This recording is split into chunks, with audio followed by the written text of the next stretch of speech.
Have you ever stared into the void of existence and wondered, what's the point of it all? In the next 7 minutes, I'll break down every major Albert Camus book, from his chilling novels to his mind-bending essays, showing how this Nobel Prize winner transformed absurdity into rebellion.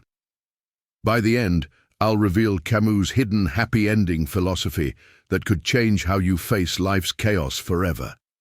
Let's dive in with his breakthrough novel, The Stranger, 1942. Picture this: a man named Meursault attends his mother's funeral, but feels nothing. No tears, no grief, just cold indifference. When he kills a stranger on a sun-drenched beach, society brands him a monster. But is he? Camus flips the script, exposing the absurdity of human judgment.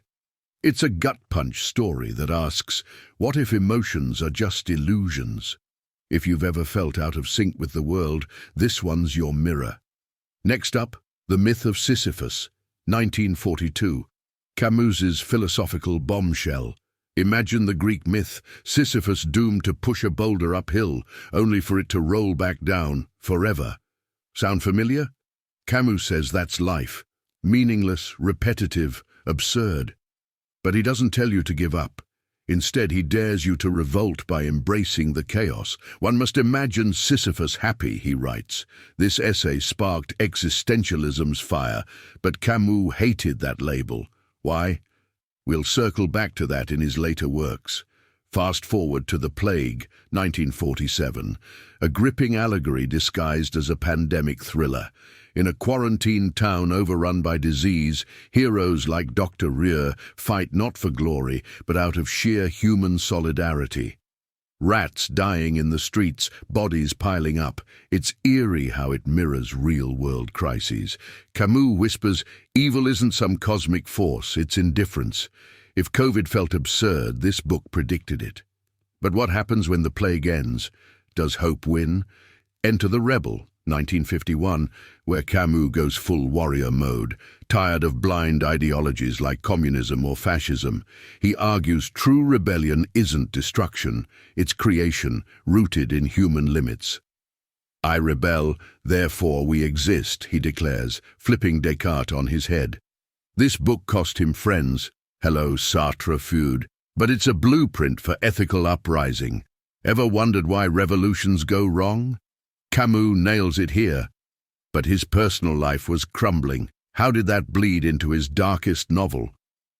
The Fall, 1956, hits like a confession in a smoky bar. Meet Clemence, a former lawyer who falls from grace after ignoring a woman's suicide. He monologues about guilt, hypocrisy, and how we're all judges in a godless world.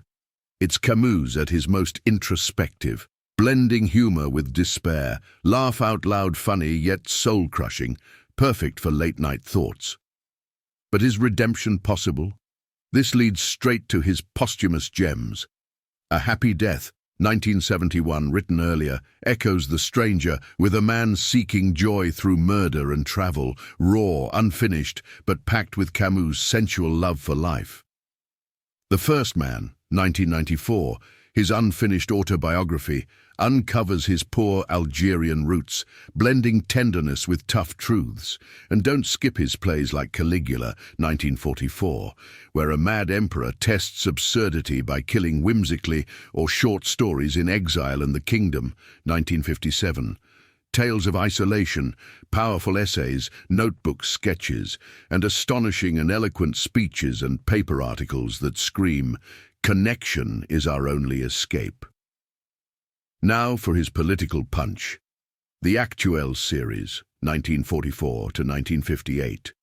3 volumes of articles, essays, and editorials. From Actuelles 1, chronicles 1944 to 1948, born out of his resistance newspaper combat, to Actuelles 2, chronicles 1948 to 1953, critiquing Marxism, and Actuelles 3, Chronicle of Algeria defending justice amid the Algerian War. These are Camus the activist, fierce against totalitarianism, advocating moderation. If you're into real-world rebellion, these articles show his pen as a weapon. Peering deeper into his mind, his notebooks, published 1962 to 2008 in 3 volumes, 1935 to 1942, 1942 to 1951, 1951 to 1959, are intimate journals brimming with ideas, sketches, doubts, and daily reflections. They're the unfiltered Camus, drafting novels, pondering ethics, even travel notes in American journals, 1978. Want the behind-the-scenes of genius? These are gold.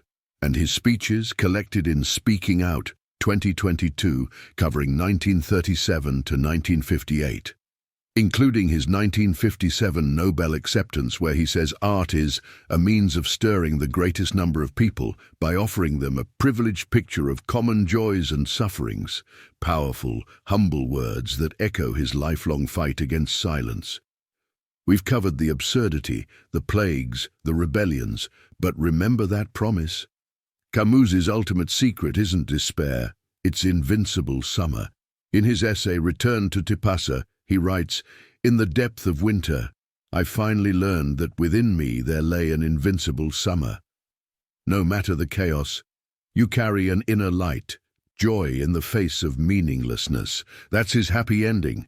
Live fully, rebel joyfully, find your summer. If this sparked something, smash that like button, subscribe for more mindbenders, and comment which Camus book hits you hardest.